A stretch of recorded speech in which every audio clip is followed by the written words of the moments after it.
ಕಾರ್ಯಕ್ರಮ ನೆರವೇರಿಸಬೇಕು, ಆದಷ್ಟು ಬೇಗ ಬೇಕು.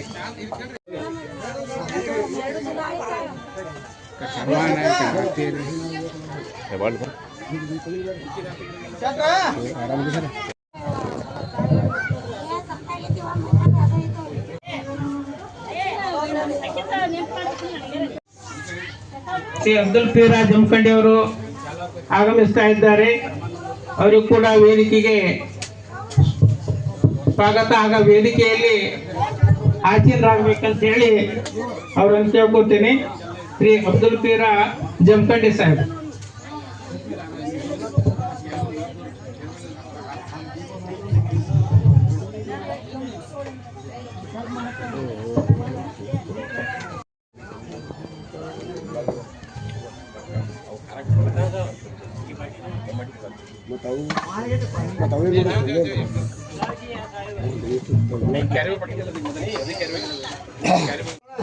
ನಿಮ್ ಕೈ ಶಂಕರ್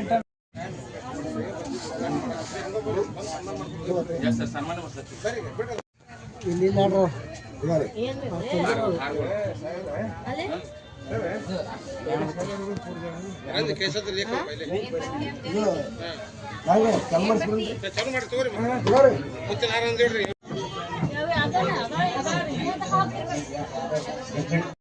ಉಪಾಧ್ಯಕ್ಷ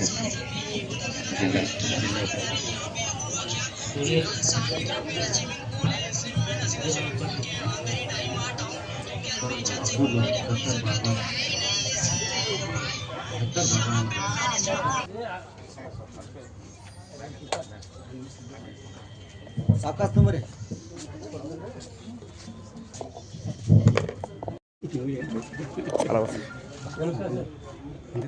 ಸೈಡ್ ಸೈಡ್ ಇಲ್ಲ ನೋಡಿ ಈಗ ನೋಡಿ ಸರ್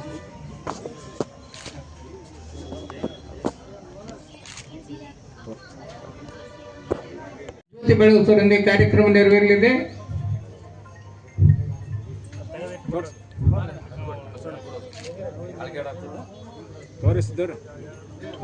ಉದ್ಘಾಟನೆ ಮಾಡಿದ ಎಲ್ಲ ಮಹನೀಯರಿಗೂ ಹಾಗೂ ಸಾಯಿ ಕಮಿಟಿಯವರಿಗೂ ಧನ್ಯವಾದಗಳು. ಈ ಕಡೆ ಬರ್ರಿ ಸರ್, ಸೈಡ್ ಸೈಡ್ ಬರ್ರಿ. ಹಾಂ ಈ ಕಡೆ ನೋಡ್ರಿ, ಈ ಕಡೆ ನೋಡ್ರಿ. ಹಾಂ ಒಂದು ನಿಮಿಷ ಮೂಮೆಂಟ್ ಕೊಡು ಸಿದ್ಧಾಣ. ಹೇಳ್ರಿ ಸೈಡ್ ನಿಂತ ಸೈಡ್ ನಿಂತ ರಮೇಶ್. ಹಾಂ ಹೌದು ಸರ್, ಮ್ಯಾಗ ಹೋಗ್ರಿ ಸರ್. ಹಾಂ ಇಲ್ಲಿ ನೋಡಿ ಸರ್, ಈಗ ನೋಡಿ ಕಮಿಟಿಯವರು ಹಾಗೂ ಗಣ್ಯಮಾನ್ಯ ಸೈಡ್ ಆಗಿದ್ರೆ ಇವರಿಗೆ ಯಲ್ಲಪ್ಪ ಗೋರ್ಪಡೆ ಅವರ ಚಪ್ಪಾಳೆ, ಎಲ್ಲರೂ ಚಪ್ಪಾಳೆ ತಟ್ಟಬೇಕು, ಜೋರಾದ ಚಪ್ಪಾಳೆ ಇರಲಿ. ಹಾಂ ಸೈಡ್ ಇದ್ದೀರಿ. ಯಲ್ಲಪ್ಪ ಗೋರ್ಪಡೆ ಹಾಗೂ ಅವರ ತಂಡದವರಿಂದ ಶ್ರೀ ಉಮರ್ ಚಪ್ಪಾಳೆ ಬಾರಿಸಬೇಕು. ಚಪ್ಪಾಳೆಯೊಂದಿಗೆ ಸನ್ಮಾನ.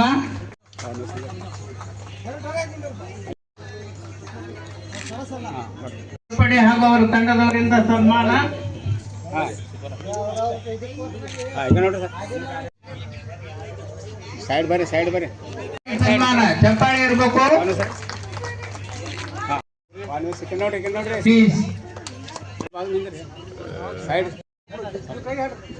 ಇಲ್ಲಿ ನೋಡ್ರಿ ಸರ್.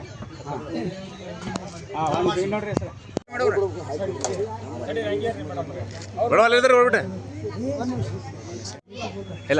ಸುಮಿತ್ರಾ ಕೋಳಿ ಜಿಲ್ಲಾ ಉಪಾಧ್ಯಕ್ಷರಿಗೆ ಅಲ್ಲಮ್ಮ ಸತ್ತಾರ್ ಬಾಗ್ವಾನ್ ಇವರಿಗೆ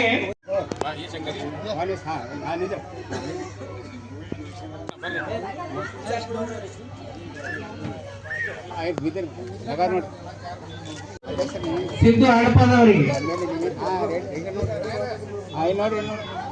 ಹಾಂ ಸರ್, ಓಕೆ. ಯಾಕಂದ್ರೆ ಒಂದು ಸುದೈವ ದುರ್ದೈವ ಹಾಕೊಳ್ಳುವ ಪಾದರಕ್ಷೆ ಎಲ್ಲೋ ಒಂದು ಕವಾಟದಾಗ ಇಡ್ತೀವಿ, ಗ್ಲಾಸ್ನಾಗ ಇಡ್ತೀವಿ. ಎಲ್ಲಾ ಧರ್ಮೀಯರಿಗೆ, ಎಲ್ಲರಿಗೆ, ಮನುಷ್ಯ ಜಾತಿ ಅಂದವರಿಗೆ ನಮ್ಮ ಒಂದು ರೋಗ ಬಂದ್ರು ಸತ್ಯಕ ವೈದ್ಯರು ಏನ್ ಹೇಳ್ತಾರ, ನೀವು ಕಾಯಿಪಲ್ಯ ಊಟ ಮಾಡ್ರಿ ಅಂತ. ಆ ಕಾಯಿಪಲ್ಯ ಎಲ್ಲಿ ಇಡ್ತೀವಿ ಅಂದ್ರೆ ರಸ್ತೆಯೊಳಗೆ ಇಡ್ತೀವಿ ಅಂತ ಅಲ್ಲ, ಅಂತ ಬಿಸಿಲಿನೊಳಗೂ ಕೂತ್ಕೊಂಡು ಎಲ್ಲಾ ಇಡೀ ಭಾರತದ ಎಲ್ಲ ಜನಾಂಗದವರಿಗೆ ಹೊಟ್ಟೆ ತುಂಬಿಸುವಂತ ಒಂದು ಕಾಯಕ, ಒಂದು ಉದ್ಯೋಗ ಅವ್ರು ಯಾರಾದ್ರೂ ಮಾಡ್ತಿದ್ರೆ ನನ್ನ ಎಲ್ಲ ಕಾಯಕ ಸರ್ವಧರ್ಮದ ನಮ್ಮ ತಾಯಂದಿರು ಅಣ್ಣ ತಮ್ಮಂದಿರು ಅನ್ನುವಂಥದ್ದು. ಒಂದು ಕಡೆ ಒಬ್ಬ ಫಾರಿನರ್ ಅಥವಾ ಪಾಶ್ಚಾತ್ಯ ದೇಶದವನು ಬರ್ತಾನ, ಒಂದು ಭಾರತವನ್ನೆಲ್ಲ ಸುತ್ತರಿತಾನ. ಭಾರತವನ್ನ ಸುತ್ತುವರಿದು ಹೋಗುವಂತೆ ಕೇಳ್ತಾರ ಮೀಡಿಯಾದವರು, ಇಲ್ಲಿ ಬಂದಾರ ನಮ್ಮ ಸ್ನೇಹಿತರು ದೃಶ್ಯ ಮಾಧ್ಯಮದವರು. ಅವ್ರು ಬಂದು ಕೇಳ್ತಾರ, how to feel for our country, ನಮ್ಮ ದೇಶದ ಬಗ್ಗೆ ನಿಮ್ಗೆ ಏನ್ ಅನಿಸ್ತು ಹೇಳಿ ಅಂತ. ಅವಾಗ ಅವನು ಬೇರೆ ಬೇರೆ ಹೇಳ್ತಾನ. ಅಲ್ಲೊಂದಿಷ್ಟು ಮುಸಲ್ಮಾನರು, ಇಲ್ಲೊಂದಿಷ್ಟು ಹಿಂದೂಗಳು, ಕ್ರಿಶ್ಚಿಯನ್ರು, ಬೌದ್ಧರು, ಜೈನರು ಅಂತ. ಆದ್ರ ಅವನಿಗೆ ಗೊತ್ತಿಲ್ಲ ಅವನು ಎಲ್ಲಿ ಬರಬೇಕಾಗಿತ್ತಂದ್ರೆ ವಿಜಯಪುರದ ಈ ಒಂದು ಕಾಯಿಪಲ್ಯ ಮಾರುಕಟ್ಟೆಗೆ. ಯಾಕಂದ್ರ ಇಲ್ಲಿ ಧರ್ಮ ಇಲ್ಲ, ಇಲ್ಲಿ ಜಾತಿ ಇಲ್ಲ, ಇಲ್ಲಿ ಶ್ರೀಮಂತ ಇಲ್ಲ, ಇಲ್ಲಿ ಬಡವನಿಲ್ಲ, ನಾವೆಲ್ಲ ಒಂದು ಭಾರತೀಯರು ಅನ್ನೋದು ಕಟ್ಟಿಕೊಟ್ಟಂಥದ್ದು ಯಾವುದು ಅಂತಂದ್ರೆ ಈ ಕಾಯಿಪಲ್ಯ ಮಾರುಕಟ್ಟೆಯ ನನ್ನೆಲ್ಲ ತಾಯಂದಿರು ಅಣ್ಣ ತಮ್ಮಂದಿರು. ಅದಕ್ಕೆ ನಿಮಗೊಂದು ನಾ ಸೆಲ್ಯೂಟ್ ಮಾಡ್ತೀನಿ, ಹ್ಯಾಟ್ಸಪ್ ಮಾಡ್ತೀನಿ ಅನ್ನುವಂಥದ್ದು. ನಮ್ಮ ಗೋರ್ಪೇಡಣ್ಣರಿದ್ದಾರ, ಹಡಪದವ್ರು ಇದ್ದಾರ, ಕೊರ್ಬವ್ರು ಇದ್ದಾರ, ಲಾಲ್ ಸಾಬ್ರು ಇದ್ದಾರ, ಎಲ್ಲಾರು ಇದ್ದಾರ. ಯಾರಿಲ್ಲ ಹೇಳಿ? ಅದಕ್ಕಾಗಿ ಬಸವಣ್ಣವ್ರು ಹೇಳಿದ್ದಲ್ಲ, ಇವನಾರವ ಇವನಾರವನೆಂದೆಣಿಸದಯ್ಯ, ಇವನಮ್ಮವ ಇವನಮ್ಮವ ಇವ ನಮ್ಮ ಮನೆಯ ಮಹಾಮನೆಯ ಮಗನೆಂದೆಣಿಸಯ್ಯ ಕೂಡಲ ಸಂಗಮ ದೇವ.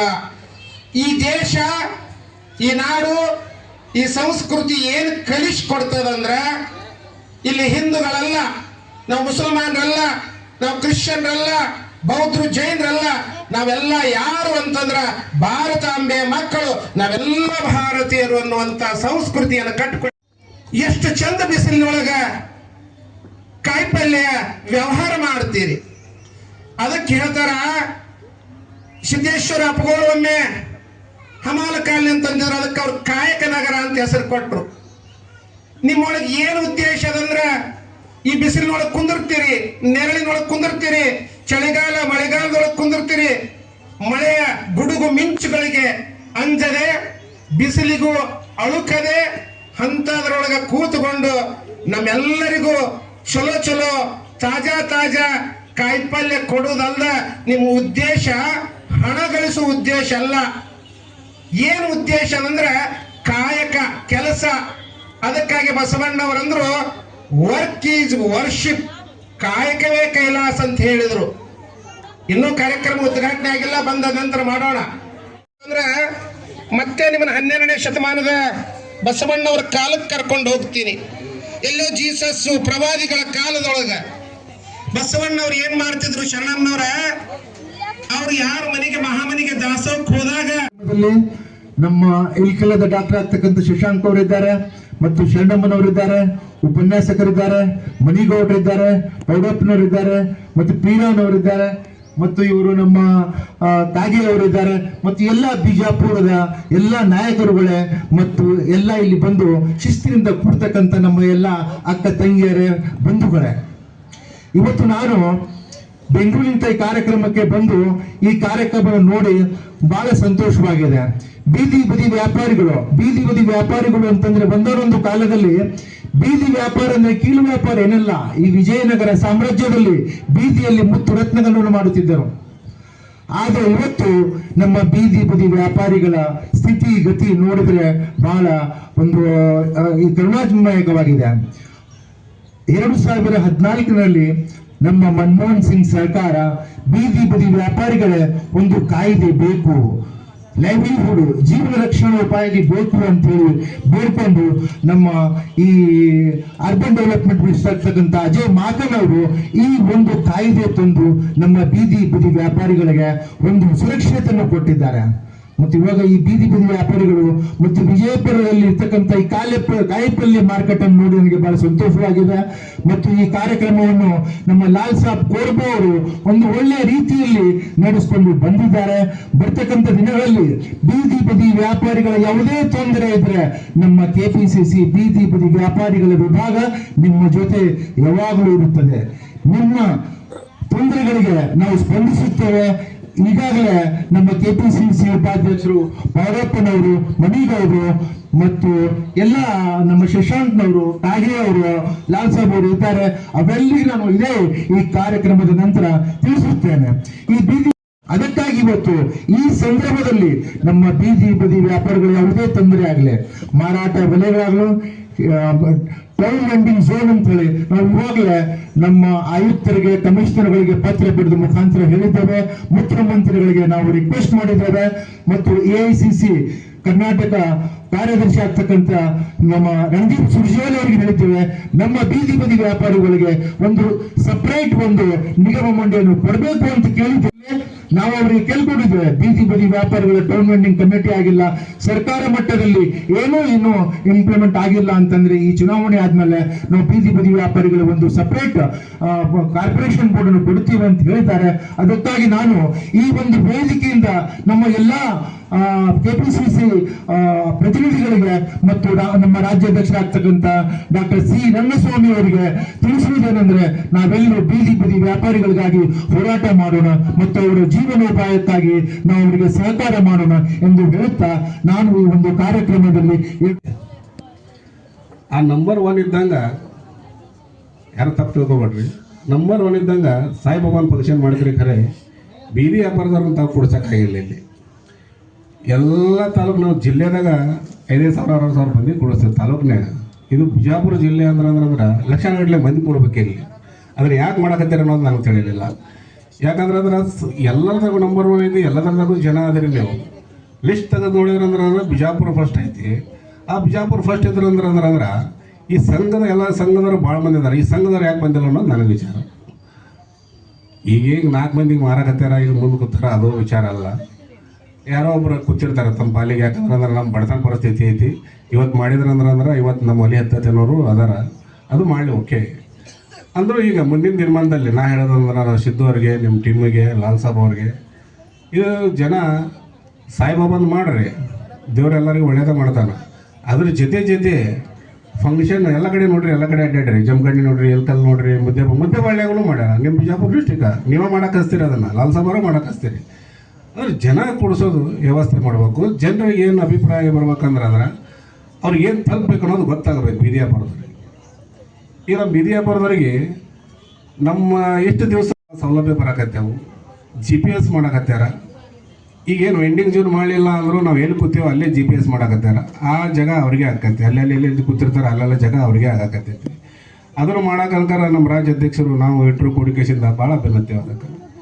ಆಲ್ರೆಡಿ ಈಗ ಮತ್ತು ಬಂಡಿ ಬಂದವು, ಆಟೋ ಬಂದವು. ಅದಕ್ಕೆ ಸರ್ಕಾರದಿಂದ ಹೆಂಗೆ ಬಂದವು ಅಂದ್ರೆ ಈಗ ಸಂಚಾರಿ ವ್ಯಾಪಾರ ಅಡ್ಡಾಡಿ ಮಾಡ್ತಾರಲ್ಲ ಅವ್ರಿಗೆ ಬಂದವು. ಕೆಲವೊಂದು 75,000 ರೂಪಾಯಿಗೆ 1.5 ಲಕ್ಷ ರೂಪಾಯಿ ಕೊಟ್ಟರೆ 6 ಲಕ್ಷ ರೂಪಾಯಿ ಗಾಡಿ ಬಂದವು. ಅದು ಎಲ್ಲ ಜನರಿಗೆ ಗೊತ್ತಾಗಬೇಕು. ನಾವು 10 ಜನ ಇಲ್ಲಿ ಕೂಡಿದ್ರಂದ್ರೆ 100 ಮಂದಿ ಕೂಡಿದ್ರಂದ್ರೆ ಗೊತ್ತಾಗಲ್ಲ. ಇವರು ಹೇಳಲ್ಲ. ಈಗ ಏನು ಮಾಡ್ಬಿಡ್ತಾರೆ, ನಮ್ಮ ವ್ಯಾಪಾರಿಗೆ ನಾವು ಹೋಗಿ ಕೂತು ಬಿಡ್ತೇವೆ ಈಗ ಮಾಡಿಸ್ಬೇಕು ಅಂತ ತಕ್ಷಣ. ನಿಮ್ಮ ಸಂಘಟನೆ ಚಲೋ ಐತಿ, ಬಿಜಾಪುರ ನಂಬರ್ 1 ಐತಿ. ಬಿಜಾಪುರ ಚಲೋ ಐತಿ ಅಂದ್ರೆ ಬಿಜಾಪುರ ಒಳ್ಳೇದು ಮಾಡ್ಕೊಂಡು ಊರಂತಕ್ಕಿಂತ. ಮತ್ತು ಉಳಿದಿದ್ದು ಏನೈತೆ ಅಂದ್ರೆ ವೆಂಡಿಂಗ್ ಜೂನ್ ಇಲ್ಲಿ ಆಲ್ರೆಡಿ ಹರ್ಕತ್ತಿದೆ.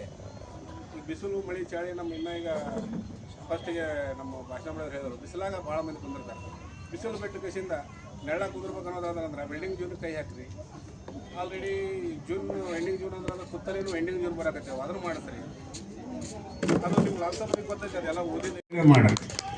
ಅದು ಹಾಗೆ ಆಕೈತಿ. ಯಾಕೆ ಮನಸ್ಸು ಮಾಡಿದ್ರೆ ಅಂದ್ರೆ ಎಲ್ಲ ಆಕೈತಿ.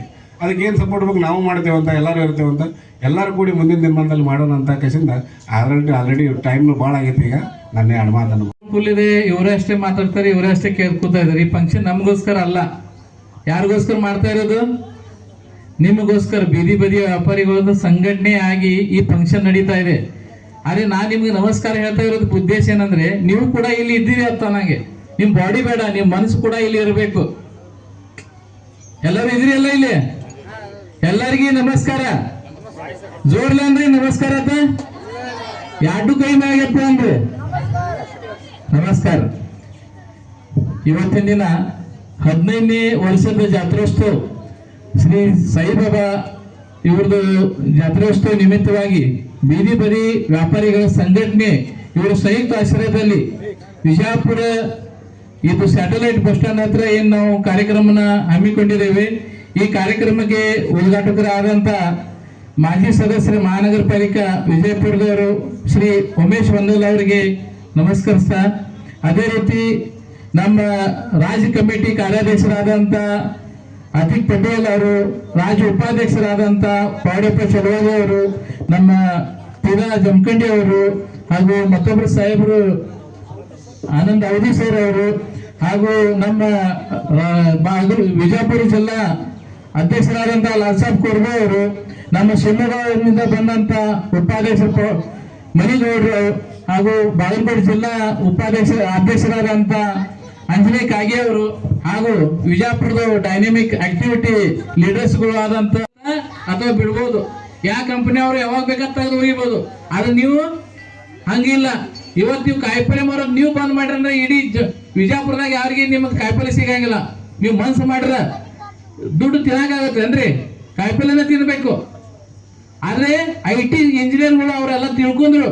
ಎಷ್ಟೋ ಮಂದಿ ಎಲ್ಲ ತಮ್ಮ ಬಿಸ್ನೆಸ್ ಬಿಟ್ಟು ಬೀದಿ ಮ್ಯಾಗ ಬಂದು ತಮ್ಮ ಕಾಯಿಪಲ್ಲೆ ಎಲ್ಲ ಮಾರಕ್ ಚಲೋ ಮಾಡ್ರು. ಆದ್ರೆ ನೀವು ಇದ್ದವ್ರು ಏನ್ ಮಾಡತ್ತೀರಿ? ಏನಿಲ್ಲ, ನನ್ನ ಪೂರ್ತಿ ನನಗೆ ಸಿಗಾತೈತಿ, ನನಗೆ ಏನು ಬೇಕಾಗಿಲ್ಲ ಅಂತ ನೀವು ತಿಳ್ಕೊಂಡ್ರಿ. ಸರ್ಕಾರ ಎಷ್ಟು ಯೋಜನೆ ಮಾಡಿದೆ. ಮನಮೋಹನ್ ಸಿಂಗ್ ಸಾಹೇಬರು ಪ್ರಧಾನಿ ಇದ್ದಾಗ ಏನೋ ₹1 ಹಾಕೋದು ಅವಶ್ಯಕತೆ ಇಲ್ಲ. ವರ್ಷಕ್ಕೆ ಬರೀ 24 ರೂಪಾಯಿದಿಂದ 250 ರೂಪಾಯಿದು 2 ಸ್ಕೀಮ್ ಇದೆ. ಯಾತ್ರೆಯಲ್ಲಿ ನೀವು ರಿಜಿಸ್ಟ್ರೇಷನ್ ಆಗಿರ್ತೀರಿ, 24 ರೂಪಾಯಿ ಮಾಡ್ರೆ 2 ಲಕ್ಷ ರೂಪಾಯಿ ಇದೆ. 249 ಮಾಡಿದ್ರಂದ್ರೆ 10 ಲಕ್ಷ ರೂಪಾಯಿವರೆಗೆ ಸಿಗತ್ತೆ. ನೀವು ಸರ್ಕಾರಿ ಯಾವುದೋ ದವಾಖಾನೆಗೆ ಹೋದ್ರೆ ಅಷ್ಟು ಫ್ರೀ ಅಲ್ಲ, ಪ್ರೈವೇಟ್ ದವಾಖಾನೆಯಲ್ಲಿ ಕೂಡ ಹೋದ್ರು ಕೂಡ ನಿಮಗೆ 5 ಲಕ್ಷ ರೂಪಾಯಿವರೆಗೆ ಫ್ರೀದಾಗ ನೋಡ್ಕೋಬೇಕಂತ ಒಂದು ಯೋಜನೆ ಇದೆ, ಆಯುಷ್ಮಾನ್ ಭಾರತ್ ಯೋಜನೆ. ಅದರಲ್ಲಿ ಕೂಡ ತಾವು ರಿಜಿಸ್ಟ್ರೇಷನ್ ಆಗಬೇಕು. ಈ ಸರ್ಕಾರಿ ಯೋಜನೆಗಳು ನಿಮ್ಗೆ ಗೊತ್ತಿರಲಿಲ್ಲ, ಲಾಭ ತಗೊಳ್ಳಿಲ್ಲ ಅಂತ ನೀವು ಮಾಡಿ ವೇಸ್ಟ್ ಐತಿ. ಅದಕ್ಕೋಸ್ಕರ ನಗರದ ಬೀದಿ ಬದಿ ವ್ಯಾಪಾರಸ್ಥರ ಈ ಒಂದು ಸೆಟ್ಲೈಟ್ ಏರಿಯಾದಲ್ಲಿರುವಂಥವರು ಇವತ್ತು 15ನೇ ವರ್ಷದ ಸಾಯಿಬಾಬಾ ಜಯಂತಿ ಉತ್ಸವವನ್ನು, ಜಾತ್ರಾ ಉತ್ಸವವನ್ನು ಇವತ್ತು ಹಮ್ಮಿಕೊಂಡಿದ್ದಾರೆ. ಅವರೆಲ್ಲರೂ ನಮ್ಮನ್ನು ಪ್ರೀತಿಯಿಂದ ಆದರ ಸನ್ಮಾನ ಮಾಡಿ ನಮ್ಮನ್ನು ಕರೆಸಿಕೊಂಡು ಸನ್ಮಾನ ಮಾಡಿದ್ದಾರೆ. ಮೊದಲನೇದಾಗಿ ಈ ಕಮಿಟಿಯ ಎಲ್ಲ ಸದಸ್ಯರಿಗೆ ಮತ್ತು ಕಮಿಟಿಯ ಪದಾಧಿಕಾರಿಗಳಿಗೆ ನನ್ನ ವಂದನೆಗಳು. ನಾವು ಹೋರಾಟಗಾರರು, ಆದರೆ ನಾನು ದಲಿತ ಸಂಘಟನೆಯ ಹೋರಾಟಗಾರ, ಛಲವಾದಿ ಹಾಗೂ ಮಾದಿಗ ಸಮನ್ವಯ ಸಮಿತಿಯ ರಾಜ್ಯಾಧ್ಯಕ್ಷ. ಈಗ ಈ ಒಂದು ಸಂಘಟನೆಯಲ್ಲಿ ಕೊರತೆ ಏನು ಕಾಣಕತ್ತೈತೆ ಅಂದ್ರೆ, ಸಂಘಟನೆ ಮಾಡಿದಾರ, ರಾಜ್ಯ ಮಟ್ಟಕ್ಕೂ ಒಯ್ದಿದಾರ.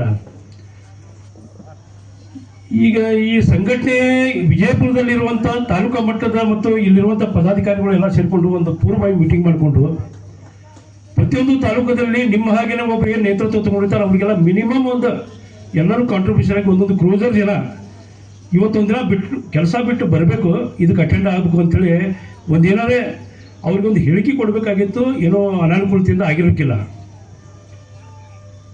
ಆದರೆ ಮುಂದಿನ ದಿನಮಾನಗಳಲ್ಲಿ ನಿಮ್ಮಲ್ಲಿ ಸಂಘರ್ಷ ಹೋರಾಟ ಮಾಡಲಿಕ್ಕೆ ಸ್ವಂತ ತಾಕತ್ತು ಬರಬೇಕು. ಮತ್ತೊಬ್ಬರ ಹೇಳಿಕೆ ಮೇಲೆ ಯಾವುದೇ ಸಾಧನೆ ಮಾಡಲಿಕ್ಕೆ ಸಾಧ್ಯ ಇಲ್ಲ. ಮನಸ್ಸಿನಲ್ಲಿ ನಾವು ಏನು ಮಾಡಬೇಕು ಅನ್ನೋದು ಒಂದು ನಿರ್ಧಾರ, ಗುರಿ ಇರಬೇಕು. ಆ ಗುರಿ ಮುಟ್ಟುವವರೆಗೆ ಒಬ್ಬರು ಗುರು ಇರಬೇಕು. ನಿಮ್ಮಲ್ಲಿ ಏನು ರಾಜ್ಯ ಮಟ್ಟದಿಂದ ಇದ್ದಾರೆ, ರಾಜ್ಯ ಮಟ್ಟದವರು ತಮ್ಮ ಕೆಲಸ ತಾವು ಮಾಡ್ತಾರೆ. ಜಿಲ್ಲಾ ಮಟ್ಟದಲ್ಲಿ ಇದ್ದವರು ಜಿಲ್ಲಾ ಮಟ್ಟದವರು ನಿಮಗೇನೇನು ಸಹಾಯ ಮಾಡಬೇಕು ಆ ವ್ಯವಸ್ಥೆ ಅವರು ಮಾಡ್ತಾರೆ. ಆದ್ರೆ ಅವ್ರಿಗೆ ನೀವೇನು ಬೆಂಬಲ ಮಾಡ್ಬೇಕಂದ್ರೆ ಹೆಗಲಿಗೆ ಹೆಗಲು ಕೊಟ್ಟು ಸಾವಿರಾರು ಸಂಖ್ಯೆಯಲ್ಲಿ ಜನ ಕೊಡಬೇಕು. ಅವಾಗ ಅವ್ರಿಗೊಂದು ಚೈತನ್ಯ ಮತ್ತು ಶಕ್ತಿ ಬರ್ತೈತಿ. ಈಗ ಸಾಹೇಬ್ರು ಹೇಳಿದ್ರು ಏನೇನು ಅನಾನುಕೂಲತೆ ಆಗ್ಯಾವ, ಏನೇನು ಅವ್ರ ಬೀದಿ ಬದಿ ವ್ಯಾಪಾರಸ್ಥರಿಗೆ ಸರ್ಕಾರದಿಂದ ಕೊಡಬೇಕಾಗಿದ್ದ ಸೌಲಭ್ಯಗಳನ್ನು ಕೊಟ್ಟಾರ. ಅದಕ್ಕಿಂತ ಹೆಚ್ಚಿನ ಸೌಲಭ್ಯಗಳನ್ನು ತಗೊಳ್ಳಿ ನಾವು ಈ ವಿಜಯಪುರದ ಬೀದಿ ಬದಿ ವ್ಯಾಪಾರಸ್ಥರು ಸ್ವಲ್ಪ ವಿಫಲರಾಗ್ಯಾರ ಅಂತ ಅವರು ಪಾಪ ತಮ್ಮ ಕಳಕಳಿಯನ್ನು ತೋರಿಸಿದ್ರು. ಆದರೆ ಎಲ್ಲರೂ ಪದಾಧಿಕಾರಿಗಳು ಮಾಡಬೇಕಂದ್ರೆ ಆಗುದಿಲ್ಲ. ಅದಕ್ಕೆ ಒಂದು ನಿಮ್ಮದೇ ಆದಂಥ ಒಂದು ಶಕ್ತಿ, ಸಂಘರ್ಷ, ಹೋರಾಟ, ನಿಮ್ಮ ಹಾದಿ ನೀವು ಹುಡುಕಿ ನಿಮ್ಮ ಜೊತೆ ಇರುವಂಥ ಪದಾಧಿಕಾರಿಗಳಿಗೆ ನೀವು ಹೇಳಬೇಕು, ನಮ್ಗೆ ಹಿಂಗೆ ಐತಿ, ನಾವು 50 ಮಂದಿ ಇದೀವಿ, 100 ಮಂದಿ ಇದೀವಿ, 1000 ಮಂದಿ ಇದೀವಿ. ಒಂದು ದಿನ ಹಿಂಗೆ ಆಗ್ಬೇಕಲ್ಲ. ಬಿಜಾಪುರದೊಳಗೆ ಬೀದಿ ಬದಿ ವ್ಯಾಪಾರಸ್ಥರು ಬಿಜಾಪುರಕ್ಕೆ ಬಂದ್ ಮಾಡಿದ್ರೆ ತಿನ್ಲಿಕ್ಕೆ ಕಾಯಿಪಲ್ಲೆ ಸಿಗಬಾರ್ದು. ಯಾರಿಗೆ ಅವತ್ತು ಕಾಯಿಪಲ್ಲೆ ಸಿಗಬಾರ್ದು. ಬಿಜಾಪುರದೊಳಗೆ ಪ್ರತಿಯೊಂದು ಮನೆಯಲ್ಲಿ ಕೈಚೀಲ ತೊಗೊಂಡು ದಿನ ನಿಮ್ಮ ಹತ್ರ ಬರ್ತಾರೆ. ಬೇಕಾದಲ್ಲಿ ಏನಾದರೂ ತಗೊಳ್ಳೋ ಮುಂದೆ ಚೌಕಶಿ ಮಾಡ್ತಾರೆ. 4 ಕಡೆ ಕಡಿಮೆ ಮಾಡು, ಅದು ಕಡಿಮೆ ಮಾಡು, ಇದು ಕಡಿಮೆ ಮಾಡು, ನಿಮ್ಮ ಜೋಡಿ ಚೌಕಶಿ ಮಾಡ್ತಾರೆ. ₹1 ನಿಮ್ಗೆ ಜಾಸ್ತಿ ಕೊಟ್ಟರೆ ನಿಮ್ಮ ಭವಿಷ್ಯ ಐತಿ, ನಿಮ್ಮ ಸಂಸಾರ ನಡೀತೈತೆ ಅನ್ನೋದು ಕಾಯಿಪಲ್ಲೆ ಖರೀದಿ ಮಾಡೋರಿಗೆ ಅರ್ಥ ಆಗೋದಿಲ್ಲ. ಇಲ್ಲಿ ಬಂದು ಕಂಜೂಸ್ತಾನ ಮಾಡ್ತಾರೆ, ಎಲ್ಲಿ ಮಾಡ್ಬೇಕಾದ್ರೆ ಖರ್ಚು ಮಾಡ್ತಾರೆ. ಅದು ಬಿಜಾಪುರದ ಪದ್ಧತಿನೇ ಐತೆ ಅದು. ಅದಕ್ಕೆ ನಾ ಹೇಳೋದು ಇಷ್ಟೇ, ಈಗ ಉಮೇಶ್ ಅಣ್ಣ ಒಂದಾರ ಅವರು ಅದಾರ, ಪ್ರತಿಯೊಂದು ಜಾತಿ ಜನಾಂಗ ಸಾಮಾಜಿಕ ಅವ್ರು ಟಚ್ ಅದಾರ. ಎಲ್ಲ ಜಾತಿ ಜನಾಂಗದ ಏನಾರೇ ಸಮಸ್ಯೆ ಇದ್ರೆ ಅವ್ರ ಮನೆಗೆ ಸೀದಾ ಬರ್ತಾರೆ. ಎಲ್ಲ ಜನ ಅವ್ರ ಸಮಸ್ಯೆಗಳು ಹೇಳ್ತಾರೆ, ಅವರು ನೇರವಾಗಿ ಸ್ಪಂದನೆ ಮಾಡ್ತಾರೆ. ನಾಳೆ ಬಾ ನಾಡ್ದು ಬಾ ಅಂತ ಇಲ್ಲ, ಅವತ್ತಿಂದ ಅವತ್ತೇ ತೀರ್ಮಾನ, ಅದು ಯಾವುದೇ ಜನಾಂಗ ಇರಲಿ. ಅಂಥ ಒಬ್ಬ ವ್ಯಕ್ತಿ ನೀವೆಲ್ಲ ಮನಸ್ಸು ಮಾಡಿದ್ರೆ ಅಥವಾ ನಿಮ್ಮ ಬೀದಿ ಬದಿ ಹೋರಾಟದ ಜನ ಎಲ್ಲ ಒಕ್ಕಟ್ಟಾಗಿ ಏನಾದರೂ ತೀರ್ಮಾನ ಮಾಡಿದ್ರೆ 2028 ವಿಧಾನಸಭೆಗೆ ವಿಜಯಪುರ ನಗರದ ಶಾಸಕರಾಗೋದ್ರಲ್ಲಿ ಯಾವುದೇ ಸಂಶಯ ಇಲ್ಲ. ಆದರೆ ಜನ ಕೇಳ್ತಾರೆ, ಮರ್ತು ಬಿಡ್ತಾರೆ. ಯಾಕೆ ನಾ ಅವ್ರಿಗೆ ಉಮೇಶ್ ಅಣ್ಣ ಒಂದಾಗ ಈ ವಿಷಯ ಅನ್ನಕತ್ತೇನೆ ಅಂದ್ರೆ, ನಾನು ಕಣ್ಣು ಮುಂದೆ ನಾ ಅವ್ರಿಗೆಲ್ಲ ನೋಡೀನಿ. ಒಂದು 25 ವರ್ಷ ಅವ್ರು ಮೆಟ್ಲ ಸಾವಕಾಶವಾಗಿ ಮೆಟ್ಲು ಹೇಳ್ಕೊತಿರ್ಬೋದು. ಕಾರ್ಪೊರೇಟರ್ ಆದರು, ನಮ್ಮಲ್ಲಿ ಗ್ಯಾನ್ ಬೋಡಿ ಮತ್ತು ನಮ್ಮ ಏರಿಯಾ ಎಲ್ಲ ಸುಧಾರಣೆ ಆಯಿತು. ಮತ್ತು ಯಾವುದೇ ವಾರ್ಡ್ ವ್ಯಕ್ತಿ ಹೋಗಿ ನೀ ಆ ವಾರ್ಡ್ ವ್ಯಕ್ತಿ ಇದೀವಿ, ನೀವು ಹೋಗಿ ಅವ್ರ ಕಡೆ ಕೆಲಸ ತಗೋಂಗಿಲ್ಲ. ಅವ್ರ ಕಡೆ ಬಂದು ಮನುಷ್ಯನಿಗೆ ನೇರವಾಗಿ ಕರ್ಕೊಂಡು ಹೋಗ್ತಾರೆ, ಕೆಲಸ ಮಾಡಿಸ್ತಾರೆ. ಮತ್ತು ಅಬ್ದುಲ್ ಪೀರಾ ಅವರು ಕಾಂಗ್ರೆಸ್ ಮುಖಂಡರು, ಈಗ ಅವರು ಕಾಂಗ್ರೆಸ್ ಮುಖಂಡರು ಅದಾರ. ಈಗ ಅವ್ರದೇ ಅಧಿಕಾರ ಐತಿ. ಅವರು ಜನರೇ ಎಲ್ಲ ಮಹಾನಗರ ಪಾಲಿಕೆಯಲ್ಲಿ ಮೆಂಬರ್ಗಳು ಅದಾರ, ಸದಸ್ಯರು ಅದಾರ, ಅಧ್ಯಕ್ಷರು ಅದಾರ, ಎಲ್ಲರೂ ಅದಾರ. ಆದರೆ ಎಲ್ಲರೂ ಸೀದಾ ಮಲ್ಕೊಂಡ್ಬಿಟ್ಟಾರ. ಅವ್ರಿಗೆ ಎತ್ತರ ಮಾಡ್ಬೇಕಂದ್ರೆ ನೀವು ಬಡದೆ ಬಸ್ಬೇಕು. ಯಾಕೆ ಬೀದಿ ಬದಿ ವ್ಯಾಪಾರಸ್ಥರ ಕಷ್ಟ ಸುಖಗಳನ್ನ ನೀವು ನಿಮ್ಮ ಹೊರಗೆ ತರಬೇಕಂದ್ರೆ ನಿಮ್ಮಲ್ಲಿ ಒಂದು ದೊಡ್ಡ ಸ್ಟ್ರಾಂಗ್ ಹೋರಾಟ ಆಗಬೇಕು. ನಿಮ್ಮಿಂದ ನಾವು ಬರ್ತೀವಿ. ಈ ಸುಮಾರು ಒಂದು 30 ವರ್ಷ ನಾವು ಹೋರಾಟ ಮಾಡೀನಿ. ಅದು ಇನ್ನೂ ಆದರೂ ಮಾಡ್ತೀವಿ. ಆದರೆ ಸಂಘಟನೆ ಭಾಳ ಸ್ಟ್ರಾಂಗ್ ಆಗಬೇಕು. ಈಗ ನಾವು ಅಂಬೇಡ್ಕರ್ ಹೆಸರು ಇಡ್ಬೇಕಾದ್ರೆ ಸ್ಟೇಡಿಯಂಗೆ ಎಷ್ಟೋ ಜನ ನಮಗೆ ಜೀವ ಬೇದ್ರೆ ಹಾಕಿದ್ರು, ಹೋರಾಟ ಮಾಡಲಾರ್ದಂಗೆ ವ್ಯವಸ್ಥೆ ಮಾಡಿದ್ರು, ನಮಗೆ ಹೊಡಿತೇನೆಂದ್ರು, ಬಡಿತೇನೆಂದ್ರು. 92ದಾಗ ನಾವೆಲ್ಲ 2 ತಿಂಗಳು ಉಪವಾಸ ಕೂತು, ಅವಾಗಿನ MB ಪಾಟೀಲ್ ಸಾಹೇಬ್ರ ತಂದೆಯವ್ರ ಹೆಸರಿಟ್ಟಂತ ಅದು ಸ್ಟೇಡಿಯಂ. ಅದು ರಾತ್ರಿ 12 ಗಂಟೆಗೆ ಅವಾಗ ಮೊಬೈಲ್ ಇದ್ದಿದ್ದಿಲ್ಲ, TV ಇದ್ದಿದ್ದಿಲ್ಲ, ವಿಡಿಯೋ ಇದು ರೇಡಿಯೋ ಇತ್ತು. ಅವಾಗ ನಾವು ಹೋರಾಟ ಮಾಡಿ ಅಶೋಕ್ ಕುಮಾರ್ ಮುನ್ವಳ್ಳಿ ಅಂತ DC ಇದ್ರು, ಹೋರಾಟ ಮಾಡಿ ಅವ್ರು ಈಗಾಗಲೇ ಬಂದು ಬಿಟ್ಟಿದ್ರು. ಯಾಕಂದ್ರೆ ಮರುದಿನ ರಣಜಿ ಟ್ರಾಫಿ ಕ್ರಿಕೆಟ್ ಇತ್ತು ಅದೇ ಸ್ಟೇಡಿಯಂನಲ್ಲಿ. ಜಿಲ್ಲಾ ಕ್ರೀಡಾಂಗಣ ತೆಗೆದು ದಿವಂಗತ BM ಪಾಟೀಲ್ ಕ್ರೀಡಾಂಗಣ ಅಂತ ಬಂದು ಬಿಟ್ಟಿದ್ರಲ್ಲಿ. ಅದನ್ನು ರಾತ್ರಿ 12 ಗಂಟೆಗೆ 1,000 ಮಂದಿನ ಕೂಡಿಸಿ DC ಮನೆ ಮುಂದೆ ಕೂತು ಆ ಬೋರ್ಡ್ ವಾಶೌಟ್ ಮಾಡಿ, ಅಕಸ್ಮಾತ್ ಈ ಬೋರ್ಡ್ ಹಾಕಿ ನೀವೇನ್ರ ಅಲ್ಲೇನ್ರೆ ಕ್ರಿಕೆಟ್ ಟೂರ್ನಮೆಂಟ್ ನಡೆಸ್ರೆ ನಾವು ಕ್ರಿಕೆಟ್ ಮಂಡಳಿ ಬಂದಂಥವ್ರಿಗೆಲ್ಲ ನಾವು ತೊಂದರೆ ಕೊಡ್ತೀವಿ, ಬೆಂಕಿ ಹಚ್ತೀವಿ ಅಂತ ನಾವೆಲ್ಲ ಆಗ್ರಹ ಮಾಡಿದಾಗ DC ಅವ್ರ ಗಾಬರಿಗೆ ಆ ಬೋರ್ಡ್ ಮತ್ತೆ ವಾಶೌಟ್ ಮಾಡಿ ಜಿಲ್ಲಾ ಕ್ರೀಡಾಂಗಣ ಅಂತ ಬೋರ್ಡ್ ಹಾಕಿರೋದು. ಮುಂದೆ ನಾವು ಬಾಬಾ ಸಾಹೇಬ್ ಅಂಬೇಡ್ಕರ್ ಹೆಸರು ಇಡಬೇಕಾದ್ರೆ ನಮ್ಗೆ 2.5 ತಿಂಗಳು ತಗೋತು. ಮೊದಲು ಗೋಪಾಲ ಗುಲ್ಬರ್ಗಾದಲ್ಲಿ ಕೆಲಸ ಮಾಡ್ತಿದ್ರು DC ಹತ್ರ. ಅವರು ನಮ್ಮ ಹೋರಾಟ ಎಲ್ಲ ಕೇಳ್ತಿದ್ರು. ಅವರು ಬಿಜಾಪುರಕ್ಕೆ ಬಂದು ಶಿವಾನಂದ ಪಾಟೀಲರು ಮುನ್ಸಿಪಾಲಿಟಿ ಅಧ್ಯಕ್ಷರಿದ್ರು. ಅವರು ಮತ್ತು ಶಿವರಾಮರು ಎಲ್ಲರೂ ಕೂಡ್ಕೊಂಡು ಅದು ಏನಾಗೋದು ಆಗ್ಬಾರ್ದಪ್ಪ, ಯಾಕಂದ್ರೆ ಬಾಬಾ ಸಾಹೇಬ್ ಅಂಬೇಡ್ಕರ್ ಜೊತೆ ಜೀವಂತ ಕಾಲದಲ್ಲಿ ನಮ್ಮ ಅಜ್ಜ ಅಲ್ಲಪ್ಪ ಅವಧಿ ಅಂತೇಳಿ ಅವ್ರ ಮನೆಯಲ್ಲೇ ಇರ್ತಿದ್ರು. ಅವರು ಬಾಬಾ ಸಾಹೇಬ್ರು ದಳದ ಬಂದ್ರೆ ಕಾರು ಹೊತ್ತಿದ್ರು. ಅವರೇ ಬಿಜಾಪುರಕ್ಕೆ ಬಂದಿದ್ರು. ನಮ್ಮ ಅಜ್ಜವ್ರ ವಯಸ್ಸಾಗಿತ್ತು, 84 ವಯಸ್ಸಿತ್ತು. ಅವ್ರನ್ನೇ ಅಧ್ಯಕ್ಷ ಮಾಡಿಕೊಂಡು ಜಿಲ್ಲಾ ಕ್ರೀಡಾಂಗಣ ಹೋರಾಟ ಸಮಿತಿ ಅಂತೇಳಿ ನಾವು ಹೋರಾಟ ಸಮಿತಿ ಮಾಡಿಕೊಂಡು ಆ ಹೋರಾಟ ಮಾಡಿದ್ವಿ. ಇವತ್ತು ನನಗನ್ಸಿದ ಮಟ್ಟಿಗೆ ಭಾರತದಲ್ಲೇ ವಿಜಯಪುರದ ಡಾಕ್ಟರ್ ಬಾಬಾ ಸಾಹೇಬ್ ಅಂಬೇಡ್ಕರ್ ಕ್ರೀಡಾಂಗಣ 3ನೇ ಕ್ರೀಡಾಂಗಣ. ಮುಂದೆ ಬೌದ್ಧ ವಿಹಾರ ಜನ್ನಗರದಲ್ಲಿ 94ರಲ್ಲಿ ತಲೆ ಮೇಲೆ ಚುಮಣಿ ಹಣ್ಣು ಹಾಕೊಂಡು ಬಂತೇಜಿ ತಗೊಂಡು ಹೋರಾಟ ಮಾಡಿ 1.5 ಎಕರೆ ಜಾಗ ತಗೊಂಡು ಎಲ್ಲರ ಜೊತೆ ಸಂಘರ್ಷಿಸಿಕೊಂಡು ಮೈ ಮೇಲೆ ಕೇಸ್ ಹಾಕೊಂಡು ಎಲ್ಲ ದಲಿತ ಸಂಘಟನೆಗಳ ಒಂದು ಪ್ರಮುಖರ ನೇತೃತ್ವದಲ್ಲಿ ಇವತ್ತು 3 ಕೋಟಿ ರೂಪಾಯಿ ಬೌದ್ಧ ವಿಹಾರ ಆಗಿದೆ ಜನ್ನಗರದಲ್ಲಿ. ಇದು ಉದಾಹರಣೆಯಾಗಿ ಹೇಳೋದಂದ್ರೆ ನೀವು ಮನಸ್ಸು ಮಾಡಿದ್ರೆ ಇದು ಆಗೋದಿಲ್ಲ ಅಂತ ಇಲ್ಲೇ ಇಲ್ಲ. ಆಕತಿ ಮನಸ್ಸು ಭಾಳ ಮುಖ್ಯ, ಗುರಿ ಭಾಳ ಮುಖ್ಯ. ಅದಕ್ಕೆ ನಿಮ್ಮ ಎಲ್ಲ ಹೋರಾಟಕ್ಕೂ ನಾವು ನಿಮ್ಮಿಂದ ಇರ್ತೀವಿ. ಉಮೇಶ್ ಅಣ್ಣ ಅವರು ಇರ್ತಾರೆ. ನೀವು ನಮಗೆ ಎದಕ್ಕೆ ಕರೆದ್ರೆ ನಾವು ಇಲ್ಲ ಬರಂಗಿಲ್ಲ ಅನ್ನಂಗಿಲ್ಲ. ನೀವು ಮುಂದಿನ ದಯಮಾಡಿ ಹೇಳ್ತೀನಿ, ನೀವು ಎಲ್ಲರೂ ಒಂದು ಸಲ ಪೂರ್ವವಾಗಿ ಸಭೆ ಕರೆದು ಮೀಟಿಂಗ್ ಮಾಡಿ DC ಆಫೀಸ್ ಮುತ್ತಿಗೆ ಹಾಕೋದೈತಿ ಬರ್ರಿ ಅಂತ ಹೇಳ್ರಿ. ಎಲ್ಲ ಕಾಯಿಪಲ್ಲೆ ಮಾಡ್ತು ಕಾಯಿಪಲ್ಲೆ ಬಂದ್ ಮಾಡಿಬಿಡ್ರಿ. ಅವಾಗ ವಿಜಾಪುರ ಮಂದಿಗೆ ಬೀದಿ ಬದಿ ವ್ಯಾಪಾರಸ್ಥರು ಕಾಯಿಪಲ್ಲೆ ಮಾರಲಿಕ್ಕೆ ನಾವು ಉಪವಾಸ ಆಯ್ತಪ್ಪ ತಿನ್ನೋದಿಲ್ಲ ಒಂದು ಖಬರ್ ಆಗ್ತತಿ. ಇದೊಂದು ನೀವು ಸಂಘಟನೆ ಒಳಗೆ ಹಾಕೊಂಡು ನಿಮ್ಮ ರಾಜ್ಯ ಪದಾಧಿಕಾರಿ ಕರೆದು ನಮ್ಮನ್ನು ಕರೆದು ನಮಗೆ ನೇತೃತ್ವ ವಹಿಸ್ತೀವಿ, ನಾವು ವಹಿಸ್ತೀವಿ. ನೀವೆಲ್ಲ ಕಷ್ಟ ಸುಖಗಳಿಗೆ ನಾವು ಸ್ಪಂದನೆ ಮಾಡ್ತೀನಿ. ನಾವು ಸ್ವತಃ ಬರ್ತೀವಿ, ನಮ್ಮ ಸಂಘಟನೆ ಬರ್ತೈತಿ. ತಮ್ಮೆಲ್ಲರಿಗೂ ನಮ್ಮ ಈ ಒಂದು ಜಯಂತಿ ಉತ್ಸವದ ಶುಭಾಶಯಗಳಿಗೆ ನಾನು 2 ಮಾತು ಮುಗಿಸ್ತೀನಿ. ಜೈ ಭೀಮ್, ಜೈ ಭಾರತ್. ದಿನಾಚರಣೆ ಎಲ್ಲರಿಗೆ ಹಾರ್ದಿಕ ಶುಭಾಶಯಗಳನ್ನು ಹೇಳ್ತಾ, ಮತ್ತು ಇಲ್ಲಿ ಇದೀಗ ತಾನೇ ಭಾಳ ಮಾರ್ಮಿಕವಾಗಿ ಹೇಳಿರ್ತಕ್ಕಂಥ ನಮ್ಮ ಹಿರಿಯರು ಮಾರ್ಗದರ್ಶಕರಾಗಿರ್ತಕ್ಕಂಥ ಆನಂದ್ ಅವಧಿಯವರೇ ಹಾಗೂ ಪಿರಾಜ್ ಜಮಖಂಡಿ ಅವರೇ, ಇದೀಗ ತಾನೇ ಬೀದಿ ವ್ಯಾಪಾರಸ್ಥರ ಸಲುವಾಗಿ ಶಶಾಂಕ್ ಸರ್ ಅವರು ಭಾಳ ಅದ್ಭುತವಾಗಿ ಹೇಳಿದ್ರು. ಅವರು ಭಾಳ ಅದ್ಭುತವಾಗಿ ಅವರು ಮತ್ತು ನಮ್ಮ ಚಲವಾದಿ ಅವರು ಮತ್ತು ನಮ್ಮ ಜಮಖಂಡಿದಿಂದ ಬಂದಂಥ ನಮ್ಮ ಎಲ್ಲ ಬೀದಿ ವ್ಯಾಪಾರಸ್ಥರು ಎಲ್ಲ ಸಂಘದ ಪ್ರಮುಖರು, ಇವತ್ತು ಇಲ್ಲೆಲ್ಲ ಸೇರಿರ್ತಕ್ಕಂಥ ಎಲ್ಲ ತಾಯಂದಿರು, ಎಲ್ಲ ನಮ್ಮ ಗುರು ಹಿರಿಯರು, ಎಲ್ಲ ಮುದ್ದು ಮಕ್ಕಳು, ಬಂಧುಗಳೇ, ಇದೀಗ ತಾನೇ ಸಾಕಷ್ಟು, ಯಾಕಂದ್ರೆ ಆನಂದ್ ಅವಧಿ ಅವರು ಅಂತಂದ್ರೆ ಹಿಂದಕ್ಕೆ ಅವ್ರು ಅಗ್ನಿ ಜ್ವಾಲೆ ಅಂತಂದು ಒಂದು ಪೇಪರ್ ಇತ್ತು. ಆ ಪೇಪರ್ ಅವ್ರು ಏನಾರು ಹೋರಾಟ ಮಾಡ್ತಾರಪ್ಪ ಅಂತಂದ್ರೆ ಇವತ್ತಿಗೆ ಪೊಲೀಸ್ ಇಲಾಖೆ ಇರ್ಬೋದು, ಜಿಲ್ಲಾಡಳಿತ ಇರ್ಬೋದು, ಗಡಗಡ ನಡಗ್ತಿತ್ತು. ಯಾಕಂದ್ರೆ ಅಷ್ಟು ಪವರ್ಫುಲ್ ಅವರು. ಆನಂದ್ ಅವಧಿ ಸರ್ ಅಂತಂದ್ರೆ ಅವಾಗ ನಾವು ಸಣ್ಣವರಿದ್ದಾಗ ನೋಡ್ತಿದ್ದೀವಿ ಅವ್ರಿಗೆ. ಅವ್ರು ಯಾವಾಗ ಹ್ಯಾಂಗೆ ಅದಾರ ಈಗೂ ಹಂಗೆ ಅದಾರ, ವಯಸ್ಸಾಗಿಲ್ಲ ಅವ್ರಿಗೆ, ದೇವ್ರಿನ್ನ 100 ವರ್ಷ ಹಾಗೆ ಇಡಲಿ ಅವರಿಗೆ. ಯಾಕಂದ್ರೆ ಅದ್ಭುತ ಹೋರಾಟಗಾರರು. ಇವತ್ತು ಯಾವುದೇ ಬಡ ಬಗ್ಗ ಜನಾಂಗದ್ರು ಹೋದರು ಅವರು ಎಲ್ಲದಕ್ಕೂ ಯಾರೇ ಎದುರಿಗೆ ಎಂಥ ಶಕ್ತಿಶಾಲಿ ರಾಜಕಾರಣಿ ಇರಲಿ, ಅಧಿಕಾರಿ ಇರಲಿ, ಅವ್ರ ವಿರುದ್ಧ ಶಟ್ ಹೊಡೆಯವ್ರೆ ಅವರು. ಅವ್ರನ್ನ ನೋಡಿ ನಾವು ಕಲ್ತೀವಿ. ನಾವೇನು ಅಷ್ಟು ದೊಡ್ಡವರಲ್ಲ, ಅವ್ರನ್ನ ನೋಡಿ ನಾವು ಕಲ್ತೀವಿ. ಯಾಕಂದರೆ ಇವತ್ತು ನಮ್ಮ ಬೀದಿ ವ್ಯಾಪಾರಸ್ಥರ ಸಲುವಾಗಿ ಹೇಳಿದ್ರೆ ಇವತ್ತು ಕೇಂದ್ರ ಸರ್ಕಾರ ಇರ್ಬೋದು, ರಾಜ್ಯ ಸರ್ಕಾರ ಇರ್ಬೋದು, ಅನೇಕ ಯೋಜನೆಗಳನ್ನು ಮಾಡ್ಯಾರ. ತಮಗೆಲ್ಲ ಗೊತ್ತಿರ್ಬೋದು, ಗೋವಾ ಅಂತ ಊರಲ್ಲಿ ಒಬ್ಬ ಹುಡುಗ ಇಲ್ಲ ನಮ್ಮ ತೆಳಗ ಮರಗಮ್ಮನ ಗುಡಿ ಬರ್ಲಿಕ್ಕೆ ಇರ್ತಿದ್ದ, ಆಕ್ಸಿಡೆಂಟ್ ಆಯ್ತು. ಅವ್ನು ಆಧಾರ್ ಕಾರ್ಡ್ ಇರಲಿಲ್ಲ. ಅವ್ನು ನೋಡ್ರಿ ಪರಿಸ್ಥಿತಿ ಹೆಂಗತ್ತ. ಆಧಾರ್ ಕಾರ್ಡ್ ಇತ್ತಂದ್ರೆ ಅವ್ನು ಇಲಾಜ್ ಫ್ರೀ ಆಗ್ತಿತ್ತು. ಖರೆ ಆಧಾರ್ ಕಾರ್ಡ್ ಸುತೆ ಮಾಡ್ಕೊಂಡಿಲ್ಲ. ಅಂಥವು ಕೆಲವೊಂದು ಸಂಗತಿಗಳು, ಇಲೆಕ್ಷನ್ ವೋಟಿಂಗ್ ಕಾರ್ಡ್ ಇರೋದಿಲ್ಲ. ಭಾಳಷ್ಟು ಜನರಿಗೆ ಇವು ಎಲ್ಲ ಫೆಸಿಲಿಟೀಸ್ ಬೇಕಪ್ಪ ಅಂದ್ರೆ ಸರ್ಕಾರ ಎಲ್ಲನೂ ಬೇಕಾಗ್ತದೆ. ಅದಕ್ಕೆ ಅವು ತಿಳುವಳಿಕೆ ಇರೋದಿಲ್ಲ. ತಿಳುವಳಿಕೆ ಕೊಡುವಂಥ ಕೆಲಸ ಅವ್ರು ಮಾಡಿದ್ದಾರೆ. ಅದಕ್ಕೆ ಇನ್ನೊಮ್ಮೆ ನೀವು ಈ ಜಿಲ್ಲಾ ಮಟ್ಟದ ಒಂದು ಸಮಾವೇಶ ಮಾಡಿರಿ. ನಮಗೆ ನಾವಾಗಲಿ, ಆನಂದ್ ಅವಧಿಯವರಾಗಲಿ, ನಮ್ಮ ತೀರಾ ಜಮಖಂಡಿ ಅವರು ಎಲ್ಲರೂ ಕೂಡ ನಿಮಗೆ ಸಹಕಾರ ಮಾಡ್ತೀವಿ. ಏನು ನಿಮಗೆ ತೊಂದರೆಗಳದ ನೀವು ಕೂಡಕ್ಕೆ ಏನಾರು ಇತ್ತಪ್ಪ ಅಂದ್ರೆ ಅದನ್ನು ಹೇಳ್ರಿ. ಅದಕ್ಕೊಂದು ವ್ಯವಸ್ಥೆ ಮಾಡಿ ಆ ಕಾರ್ಯಕ್ರಮ ಯಶಸ್ವಿಗೊಳಿಸ್ಬೇಕು. ಅವರೆಲ್ಲರೂ ಕರ್ಕೊಂಡು ಮಾರ್ಗದರ್ಶನ ಮಾಡ್ಕೊರಿ. ಅವ್ರ ನಂಬರ್ ಇಟ್ಕೋರಿ. ಅವ್ರು ಏನು ಹೇಳ್ತಾರೆ ಕೇಳ್ರಿ ಮೊದಲು. ಯಾಕಂದ್ರೆ ನೀವು ಕಾರ್ಯಕ್ರಮಕ್ಕೆ ಹೋದ್ರಪ್ಪ ಅಂದ್ರೆ ಬಡ ವ್ಯಾಪಾರ ಬಂದ್ ಮಾಡಿ ಕಾರ್ಯಕ್ರಮಕ್ಕೆ ಹೋಗಿ ಊಟ ಮಾಡಿ ಬಂದುಬಿಡ್ತೀರಿ. ಹಂಗಲ್ಲ ತಗದ.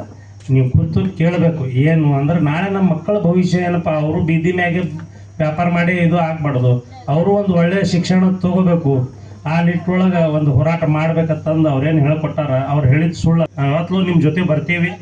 ಏನು ಮಾಡ್ಬೇಕು ಇಲ್ಲ, ಯಾಕಂದ್ರೆ ನೀವು ಬರೀ ಇಲ್ಲೇ ಕೂತ್ ಹೇಳಿದ್ರಂದ್ರೆ ಅದು ನಾವು ಇಲ್ಲೇ ಕೇಳಿ ಇಲ್ಲೇ ಬಿಡೋದಾಗ್ತದೆ. ಅದ್ರದ್ದು ಏನು ಮೂಲ ಅದ, ಸರ್ಕಾರದಿಂದ ಏನದ, ನೀವು ಸ್ವಲ್ಪ ತಿಳಿಸುವಂಥ ಕೆಲಸ ಮಾಡ್ರಿ. ಯಾಕಂದ್ರೆ ಇವತ್ತಿಗೆ ಒಕ್ಕೂಟ ಮತ್ತು ನಮ್ಮ ಸಾಯಿಬಾಬಾ ಕಮಿಟಿಯ ವತಿಯಿಂದ ನಾವು ಪ್ರತಿ ವರ್ಷದಂತೆ ಈ ವರ್ಷವೂ ಕೂಡ ಈ ನಮ್ಮ ಜಾತ್ರೆಯನ್ನು ಮಾಡ್ತಾ ಬಂದಿದ್ದೆವು. ಆದರೂ ಕೂಡ ನಾವು ಇಷ್ಟು ಕೊಡ್ರಿ ಅಂತ ಹೇಳಿಕೆಂದ್ರೆ ಯಾರಿಗೂ ನಾವು ಹೇಳಿಲ್ಲ. ಇವತ್ತು ಒಂದು ಮಾತು ಎಲ್ಲಿ ಬತ್ತಪ್ಪ ಅಂತಂದರೆ ನಮ್ಮ ಸಾಹೇಬ್ರು ಹೇಳಿದ್ರು, ಒಂದಲ್ಲ ಸಾಹೇಬ್ರು, ನೀವು ಏನಾದರೂ ನೀವು ನಮಗೆ ಹೇಳಿದಾದ್ರೆ ಆದರೂ ಕೂಡ ನಾವು ನಿಮ್ಗೆ ಹೆಲ್ಪ್ ಮಾಡ್ತೀವಿ ಅಂತ ಹೇಳಿದ್ರು. ಆ ಟೈಮ್ದೊಳಗೆ ನಾನು ಪ್ರತಿಯೊಂದು ಕಾರ್ಪೊರೇಟ್ರಿಗೆ ಹೇಳಿದ್ದೀನಿ. ಇವತ್ತು ನಾವು 4 ಮಂದಿ ಕಾರ್ಪೊರೇಟ್ರಿಗೆ ಹೋಗಿ ಮನೆಗೆ ಹೋಗಿ ಇನ್ವಿಟೇಷನ್ ಕಾರ್ಡ ಕೊಟ್ಟು ನಮ್ಮ ಸಮಸ್ಯೆ ಅದ, ಕಮಿಷನ್ಸ್ ಅದ, ನಾ ಸ್ವತ್ತು ಹೋಗಿ ಭೇಟಿಯಾಗಿದ್ದೀನಿ. ಸರ್ ನಾಳೆ ನಮ್ಮ ಇದಕ್ಕೆ ಬರ್ಬೇಕಂತ ಫಂಕ್ಷನ್ ಬರ್ಬೇಕಂದ್ರೂ ಕೂಡ ನಮ್ಗೆ ಅವ್ರು ಗೌರವ ಕೊಡಲಿಲ್ಲ. ರಾಜಶೇಖರ್ ಕುರಿಯವ್ರಿಗೆ ಹೋಗಿ ನಮ್ಮವ್ರು ಕೊಟ್ಟರು. ಉಮೇಶ್ ಅಲ್ಲವ್ರ ಮನೆಗೆ ಹೋಗಿ ನಾವು ಕೊಟ್ಟಿವಿ. ವೀರಾ ಜಮಖಂಡಿ ಅವ್ರ ಮನೆಗೆ ಹೋಗಿವಿ. RP ಶಾಪುರ್ ಅವ್ರ ಮನೆಗೆ ಹೋಗಿವಿ. ಇದೇ ವಾರ್ಡ್ನಲ್ಲಿರುವಂತ 1 ನಂಬರ್ ಶಾಲೆ ಅವ್ರ ಮನೆಗೆ ಹೋಗಿದ್ದೀವಿ. ಇವತ್ತು ನಮ್ಮ ದುರ್ದೈವ ನೋಡ್ರಿ, ನಾವು ಇಷ್ಟೆಲ್ಲಾನು ಹಾಕಿ ಮಾಡಿದ್ರು ಕೂಡ ನಮ್ಮ ಸಮಸ್ಯೆಗಳನ್ನು ಕೇಳಕ್ಕೆ ಇವರಿಗೆ ಸಡುವಿಲ್ಲ ತಂದ್ರೆ ನಾವು ಎಂತ ಕಾರ್ಪೊರೇಟರ್ನ ಅರ್ಜಿ ಕಳಿಸಿದ್ದೀವಿ ಅನ್ನೋದು ನಮಗೆ ತಲೆಗಿನಾಗಿರ್ಬೇಕು. ಯಾಕೆ ಇದು ಮಾತು ಹೇಳ್ತೀನಿ ಅಂತಂದ್ರೆ ನಾವು ಹಾಕಿದಂತ ಹೋಟನ್ನು ತಗೊಂಡು ನೀವು ಮೆಂಬರ್ ಅಲ್ಲಿ ಕೊಟ್ಟಾರ. GPS ನಾವು ಮುಂದೆ GPS ಮಾಡಿ ಸರ್, ಅದನ್ನು ಮಾಡಲಿಲ್ಲ. ಈ ಎಂಡಿಂಗ್ ಝೋನ್ ಮಾಡೋ ಸರ್ ದುಡ್ಡು ಬಂದಿದ್ದು ನಾ ರೆಕಾರ್ಡಿಂಗ್ ಕೊಡ್ತೀನಿ ಸರ್. ನಿಮ್ಮಲ್ಲಿ 3,15,75,000 ರೂಪಾಯಿ ನನ್ನ ಬಳಿ 2023 ಚೆನ್ನಾಗಿದೆ ಸರ್. ಸಂಘಟನಾ ಕಾರ್ಯದರ್ಶಿ ನಾವು ಕೌಲಿ ಮಾಡೋ ಮೊದಲ ಕೇಳಕ್ ಹೋದ್ರೆ ನಿನ್ನ ಮ್ಯಾಗ ಮಾನಾಡಿ ನಾವು ಕೇಸ್ ಮಾಡ್ತೀವಿ, ನಿನ್ನ ಹೆಸರು ಬರೋದಕ್ಕೆ ನಾವು ಊರು ಹಾಕೋತೀವಿ. ಇದು ಎಲ್ಲ ಕಮಿಷನರ್ ಏನ್ ಮಾಡುದು, ಇವನು ಸದಸ್ಯತ್ವ ರದ್ದು ಮಾಡು ಸರ್. ನ್ಯಾಯ ಕೇಳಬಾರ್ದು, ಸದಸ್ಯತ್ವ ರದ್ದು ಮಾಡ್ತೀರಿ. ಇದು ಎಂತ ನ್ಯಾಯ ಹೇಳ್ರಿ? ಕೇಳಬಾರ್ದ? ನ್ಯಾಯ ಕೇಳೋದು ತಪ್ಪ?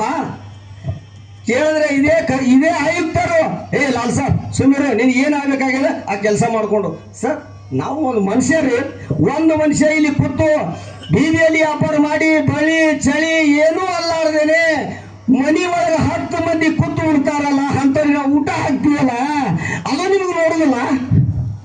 ನಾವು ಏನು ಮಾಡಿದ್ವಿ ತಪ್ಪು ಹೇಳ್ರಿ. ಇದು ಯಾಕಿದು ಈ ಮಾತು ಹೇಳ್ತೀನಿ ಸಿಟ್ಟಿನಲ್ಲಿ ಅಂತಂದ್ರೆ ಸಾಹೇಬ್ರು ಹೇಳಿದ್ರು ನಿಮ್ಗೆ ಏನಾರೇ ಆಗಿದ್ರು ನಿಮ್ಗೆ ಹೇಳ್ರಿ ಅಂತೇಳಿ ನಾವು ನಾನಾ ಪರಿಯಿಂದ ಹೇಳಿದೀವಿ. ನಮ್ಗೆ ಏನೂ ಸಮಸ್ಯೆ ಬಗೆಹರಿದಿಲ್ಲ. ಇದು ಸರ್ 60 ಲಕ್ಷ ರೂಪಾಯಿ ಸರ್, ಒಂದಲ್ಲ ಎರಡಲ್ಲ. ಏನು ಒಂದು ಜೆಂಡಾ ಕಟ್ಟಿ ವಾಜಿ ಆಗ್ತಿತ್ತ? ಇದು ಏನಿದು ಕಟ್ಟಿಕೊಂಡ್ರೆ ಬೇಡ ಆಗ್ತಿತ್ತ? ಹೆಣ್ಮಕ್ಳು ಎಲ್ಲಿ ಹೋಗ್ಬೇಕು ಸರ್? ಇಲ್ಲಿಂದ ಕಾಯಿಪಲ್ಯ ತರಕಾರಿ ಬಿಟ್ರೆ ತಂದು ದನ ಹೋಗ್ತದ, ದನ ತಿಂತ ಸರ್. ಹೆಂಗ್ ಮಾಡೋದು? ಅದು ಸಮಸ್ಯೆ ಭಾಳ ಅದ. ಅದನ್ನ ಮಾಡಿಕೊಡ್ರಿ ಸರ್. ಇಲ್ಲಿ ಹಿಂದೆ ಜಾಗದ ಶೌಚಾಲಯ ಮಾಡ್ಕೊಡ್ರಿ ಅಂದ್ರೆ ಶೌಚಾಲಯ ಮಾಡ್ಕೊಳ್ಳಿಲ್ಲ. ಇದು ದಾರು ಕುಡಿತಾರೆ ಸರ್. ನಿನ್ನೆ ನಾನೇ ಕೈಲಿ ಬೀರ್ ಬಾಟ್ಲಿ ಹೋಗಿದೀನಿ ಸರ್. ಇಲ್ಲಿ ಎಲ್ಲ ಬೀರ್ ಬಾಟ್ಲಿ ತಗೊಂಡು ಹೋಗಿದೀವಿ. ಒಂದು ನೋಡ್ರ ಅಲ್ಲಿ ಹಿಡಿದು ಇಲ್ಲಿವರೆಗೆ ಕತ್ಲಾಳ ಕೂತೀವಿ. ಸುಮ್ಕೊಂಡ್ರ ನಮಗೆ ಅಂದಿಸ್ತಾರ ದಾರು ಕುಡಿದುಕೊಡೋರು ನಮ್ದೇನ ಸರ್. ಮುನ್ಸಿಪಾಲಿಟಿ 100 ಸಲ ಮನೆಗೆ ಕೊಟ್ಟಿವಿ ಸರ್. ಏನು ಸ್ಪಂದನೆ ಆಗಿಲ್ಲ. ಇದೇ ಇವರು ನಮ್ಮ SP ಸಾಹೇಬ್ರು ಪಾನ ಯಾವ ಇದ್ರು ಆ ಟೈಮ್ದಾಗ ಹೋಗಿ ನಾವು ಮುಂದೆ ಕೂತು ಸಾಹೇಬ್ರ ಇದು ದಯವಿಟ್ಟು ನಮಗೆ ಇದು ಆಗ್ಬೇಕಂತಂದೆ. ಆಯ್ತು ನೋಡೋಂತ ಒಂದಿನ ಬಂದ್ರು ನೋಡಿದ್ರು ಅದನ್ನೂ ಇಲ್ಲ ಸರ್. ನಮ್ಮ ಎಟ್ಟು ಒಳಗೆ 30 ರೂಪಾಯಿ ಮಾತ್ರ ತಗೋಬೇಕು, 20 ರೂಪಾಯಿ ಮಾತ್ರ ತಗೋಬೇಕು. ತಗೊಂಡಿದ ನಂತರ ನಮಗೆ ರಸೀಟಿ ಹರಿದು ಕೊಡ್ಬೇಕು. ರಸೀಟಿನೂ ಇಲ್ಲ, 30 ರೂಪಾಯಿನೂ ತಗೋತಾರ. ತಗೊಳ್ಳಿಲ್ಲ ಅಂದ್ರೆ ಜಾಡಿಸಿನೂ ಹೊಡಿತಾರ ಸರ್. ಯಾರನ್ನ ಹೇಳ್ಬೇಕು ನಾವು? ಯಾರಿಗೆ ಹೇಳ್ಬೇಕು? ಅಂದ ಕಾನೂನ. ಹೀಗಾಗಿ ನಾವು ಎಲ್ಲಾ ಕಡೆ ತಿರುಗಾಡಿ ಬ್ಯಾಸತ್ತು ಇವತ್ತು ನಾವು ಕಾರಣದಿಂದ ಸುಮ್ ಕೂತ್ಬಿಟ್ಟಿವಿ ಸರ್. ನಾವು ಯಾರಿಗೆ ಹೇಳಕ ಬಾಯಿ ಇಲ್ಲ. ಏನು ಮಾಡ್ಬೇಕು ಹೇಳ್ರಿ? ಇವತ್ತು ಅಲ್ಲಿ ಗೇಟ್ ಆಗತ್ತಂದ್ರಿ, ಗೇಟ್ ಆಗಲಿಲ್ಲ. ಇದು 60 ಲಕ್ಷ ರೂಪಾಯಿ ಆಗ್ತದೆ ಹೇಳ್ರಿ. ಇಲ್ಲಿದು 60 ಲಕ್ಷ ರೂಪಾಯಿ ಗಚ್ಚದೇನು ಹೇಳ್ರಿ? ಕಲರ್ ಮಾಡುತ್ತೇನೆ ಕಮಿಷನರ್ ಸಾಹೇಬ್ ಅಂದಿತ್ತು. ವರ್ಕ್ ಆರ್ಡರ್ ಕೊಡ್ರಿ ಸರ್. ಅದು ಅಲ್ಲಿ ನೀರಿನಿಂದಲ್ಲ ಆಗತ್ತ. ಉಮೇಶ್ ಒಂದಲ್ಲ ಅಂಗಡಿ ಹಿಡ್ಕೊಂಡು ಮಾರ್ಕೆಟ್ ಹಿಡ್ಕೊಂಡು ಅಲ್ಲಿ ನೀರಿಂದ ಇರ್ತಾವ ಸರ್. ನಾನೇನು ಇದು ಕೊಟ್ಟಿದ್ದ ಅದನ್ನ ಮೊದಲು ಇನ್ನೊಮ್ಮೆ ಇದು ಮಾಡಿ ಅದನ್ನ ಸರಿಯಾಗಿ ಮಾಡ್ಕೊಂತ ಅದನ್ನ ಮಾಡ್ರಿ ಅಂತೇಳಿ ಆ ಕೆಲಸನೂ ಮಾಡಲಿಲ್ಲ. ಮತ್ತೆ ಹೆಂಗ್ ಸರ್ ಇದು ಇಟ್ಟೆಲ್ಲ ನಾವು ಮಾಡ್ಲಕ್ಕಾಗಿನು? ಯಾಕೆ ಸರ್ಕಾರ ಮಾಡೋದಿಲ್ಲ? ಸರ್ಕಾರ ದುಡ್ಡು ಬರ್ತದೆ ಸರ್. ಇವತ್ತು 30 ರೂಪಾಯಿ ಏನ್ ನಾವು ಕೊಡ್ತಾ ಇದೀವಲ್ಲ ಆ ದುಡ್ಡ ನಮ್ಮ ಎಂಡಿಂಗ್ ಜೂನ್ ನಮ್ಮ ಬೀದಿ ಬದಿ ವ್ಯಾಪಾರಸ್ಥರಿಗೋಸ್ಕರ ಖರ್ಚು ಮಾಡ್ತಕ್ಕಂಥದ್ದು. ಯಾಕೆ ಮಾಡೋದಿಲ್ಲ? ಆ ದುಡ್ಡು ಬೇರೆದವ್ರು